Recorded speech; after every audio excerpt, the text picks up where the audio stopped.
Morning. Good morning. What was your evaluation of Pooney in the game? Good. He's played well. He's kind of been consistent throughout. The way he started camp and has continued to work every week. He's been a pretty consistent performer. So he did everything we saw him do in practice. He did in the game.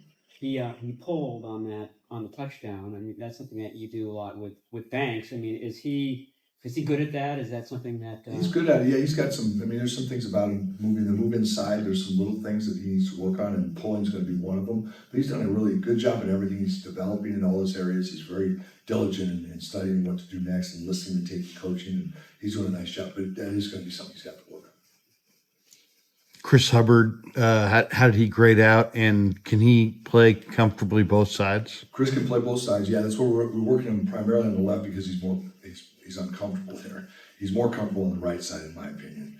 So I've decided to dedicate those two guys kind of opposite what they're used to doing at he and Parker. And then if we get to however the thing shakes out, if one of them's here to be a swing or something like that, it would be they could go back to working both. But right now, I think I can let them put their best foot forward, work in his position to get better where the weaknesses are, and also they'd stay in one spot every single day. He performed well. You know, every player would like a few plays back, and I think Hubbard would like one or two back for sure. Has Jalen played enough at this point where missing that game for BNL is not that big a deal? Yeah, I mean, the first preseason game he was going to play the series, so they ended up playing like 11. I think it was 11 play drive, wasn't it? The penalty was the 12th play. So yeah, 11 plays. I mean, for what that's worth. I think I shared it last week. There's something to that full speed work that regardless of when you get it, you do need it at some point. Mm-hmm. It's not like he did whatever the date was is going to make a difference opening day, but it does in the big scheme of things. I got kind of a big picture run game question. You know, last year with Christian winning the NFL rushing title for the year, it kind of goes under the radar when you're in the middle of a Super Bowl run. Is there a way that you guys kind of honored it or celebrated it? And then what's it going to take to kind of repeat that success? Yeah, I don't know if the guys did anything. We don't do. You know, we're congratulations, all those honors because so many guys, a lot of good players in this team, and won a lot of things. We don't do anything for that. Say he won the individual rushing title. I know that he did take care of the guys at Christmas or something. I don't know. There was a gift or something. Yeah. So line coach didn't see it, but all players did. I don't do any blocking, so I don't deserve any of it. But I don't like golf. So, but he definitely. We all obviously congratulations go around, but it's nothing big like that for the individual merit. Mm-hmm. And then what's it going to take to just kind of repeat that success this year?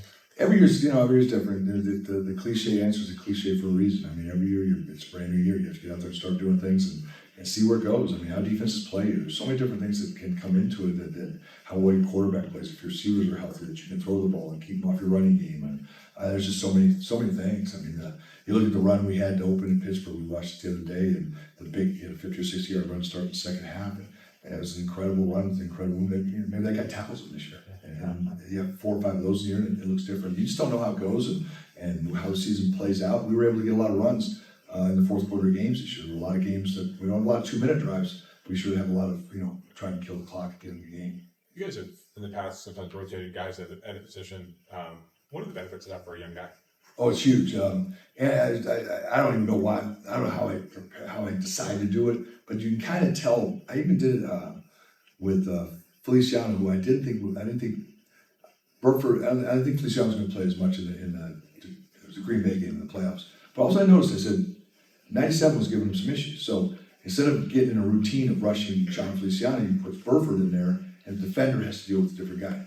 For young players, that was silent. It can help anybody. For a young player, what it is those plays start mounting up where you start doing some bad. You get out and just take a step away. It stops whatever's going on. You get to go back in and restart. That guy then has to deal with a different player. And over the course of time, usually what happens is you have a veteran player and a younger player. The younger player you think has more talent. That's why you're alternating. He's just not quite ready to play 60 plays a game.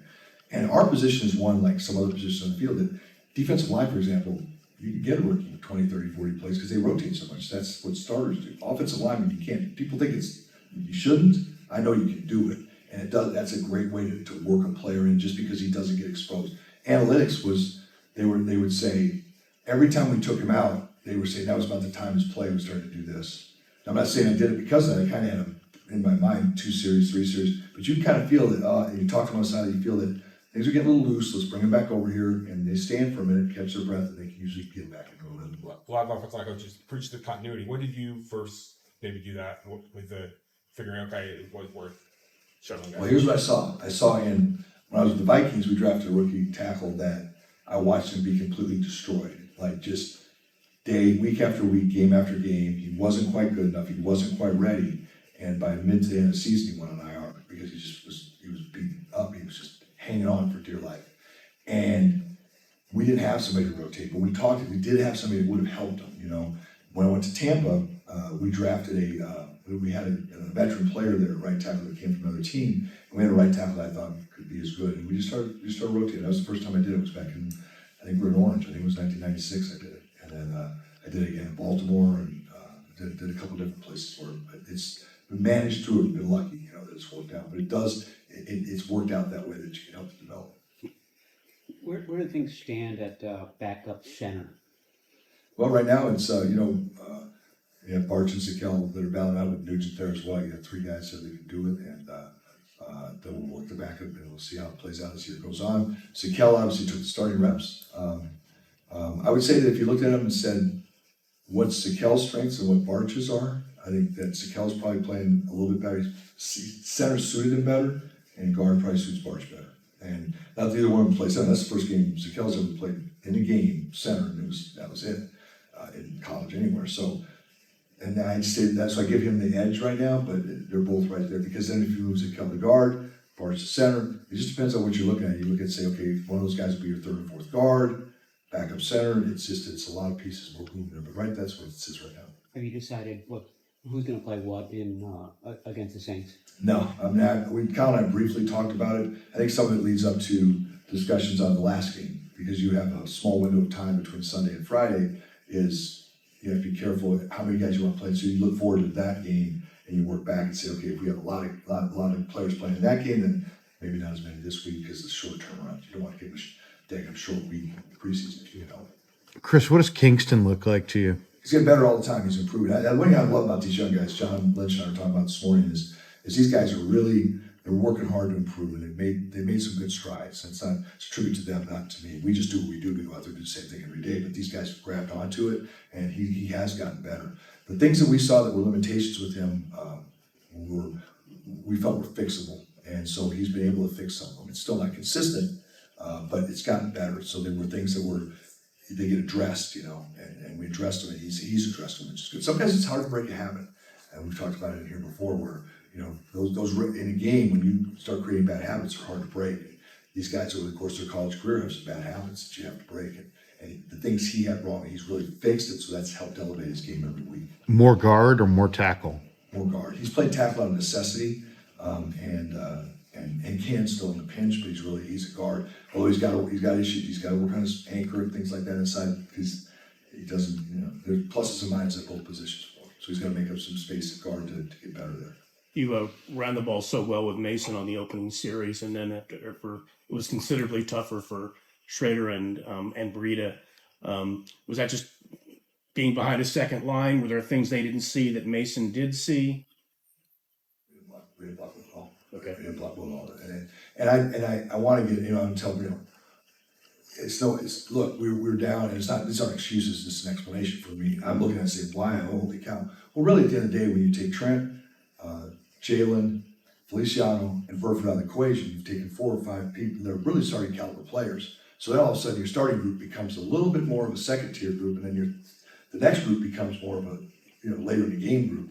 And so by that point, in the second, third quarter, we weren't. It was a good challenge for those guys. It was good to watch them against that caliber player that probably wouldn't see in the fourth quarter game when most of them would have been playing. Everybody's been pushed up to play at a little bit higher level than what they would have if our starters were here, all healthy and there and playing. So it's huge, it's benefit. But the drawback is they're put in there in situations and we didn't give the backs enough good looks.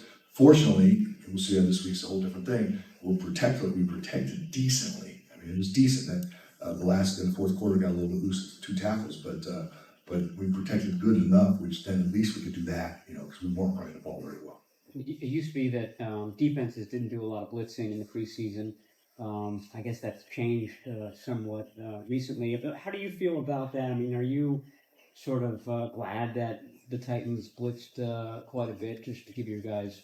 Oh, 100%. Yeah, I do. I remember I was in Baltimore with Rex Ryan and Brian Billick. There was always discussion. Rex Ryan was, you know, he'd throw the kitchen sink at everybody. And they always have a discussion. Do we show them what we do or do we not show them? Hold it till the regular season. Brian was like, do everything in the preseason because that means everybody has to prepare for everything. Sometimes you realize in the fourth quarter, some of these games, defense coordinators are calling things just, they know you're going to play them in 2 weeks. They just have to prep for it. Not in the regular season, but in the preseason. Because you don't have a lot of tape on them, so you're scouting out. We're going to work on these blitzes. They may never do it again that all year. So sometimes it's a prep time. Some people, every defense coordinator uses different things. My philosophy is, I want to see everything we can see. I want those guys to be prepped. In other words, if Pooney, if whoever these guys are that we're trying to evaluate, if they just see one front, one defense all the time, what evaluation are you getting other than their physical? This gives them a mental challenge. Thanks, Doug. Thanks. Thanks.